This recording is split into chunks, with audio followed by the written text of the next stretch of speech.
Assalamualaikum.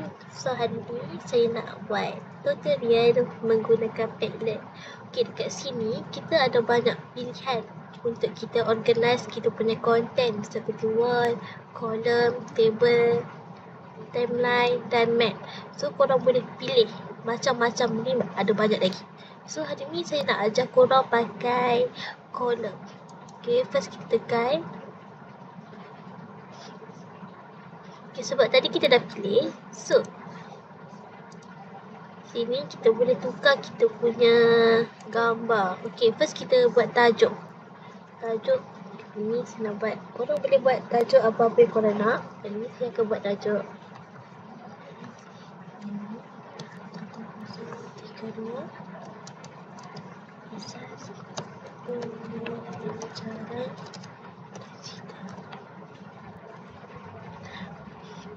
sini description, korang boleh tulis je apa-apa kalau ada. Untuk first ini kita tukar, dia nak buat topik dalam subjek GAPD 1032. Untuk topik 1 pada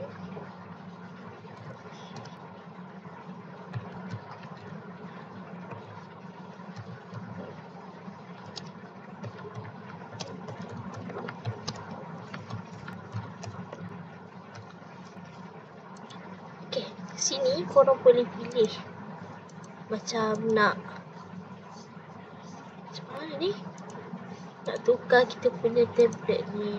Waina mana ni, tekan ni lah, tak jumpa.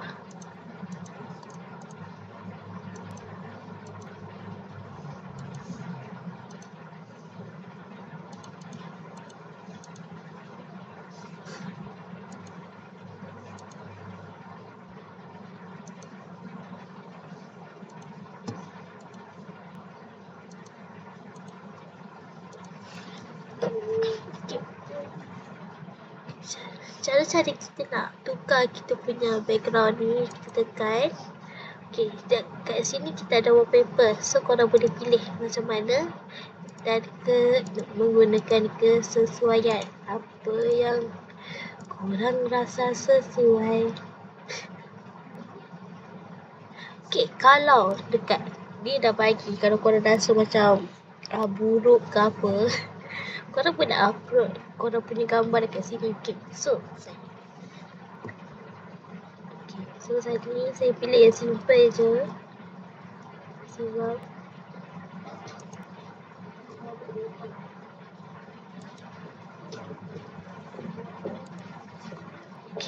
kita save kat sini.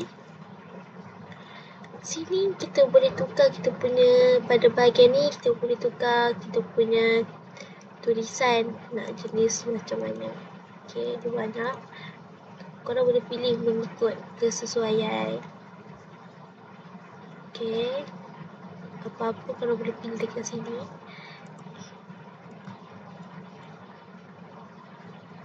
Dah. Seterusnya saya nak ajar korang cara untuk insert kita punya topik. Topik pembelajaran. Korang boleh tekan, contohlah pada bagi insert ni kita ada banyak jenis. Ni kita upload kita punya file PDF ataupun apa-apa. Sini adalah kamera, kita boleh terus menggunakan kamera. Ini image, AI image. Korang kalau tak ada gambar untuk di-upload tapi nak letak gambar, korang boleh search dekat sini dan dia akan keluar. Ini link, cara-cara untuk insert link, search email dan AI tools, macam-macam.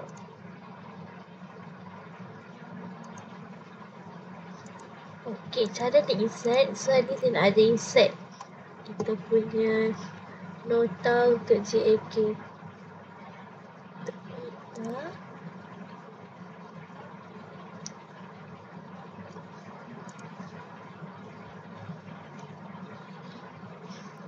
Topik 1. Kita tunggu dan publish. Sini korang boleh edit. Cara-cara kita nak insert kita punya link. Ini saya bagi tutorial lah. Okay. First kita cari kita punya link. Saya akan letakkan link Canva. Dia macam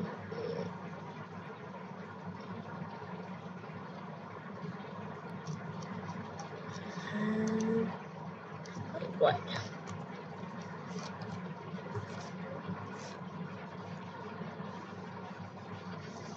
Sorry.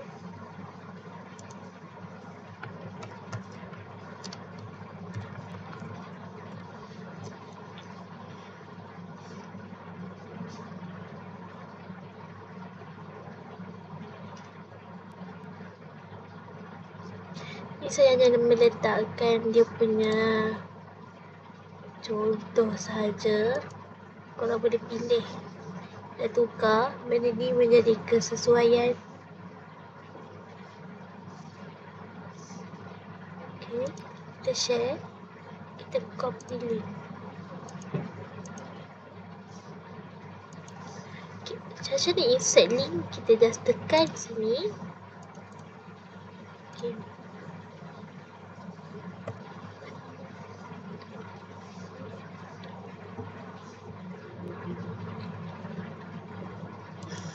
Sini kita boleh tulis lah prompt berdasarkan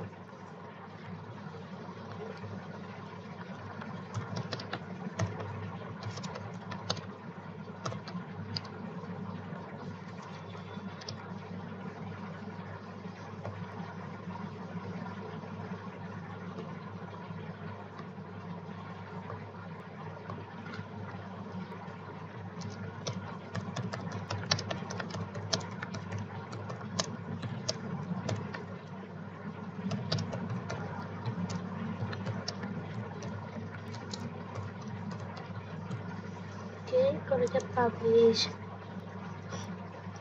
Okay, dah siap. Korang boleh share korang punya template atau kita boleh copy link ataupun menggunakan QR. Kita boleh share. Kita boleh export kepada PDF. Itu sahaja perkongsian saya tentang cara-cara menggunakan template.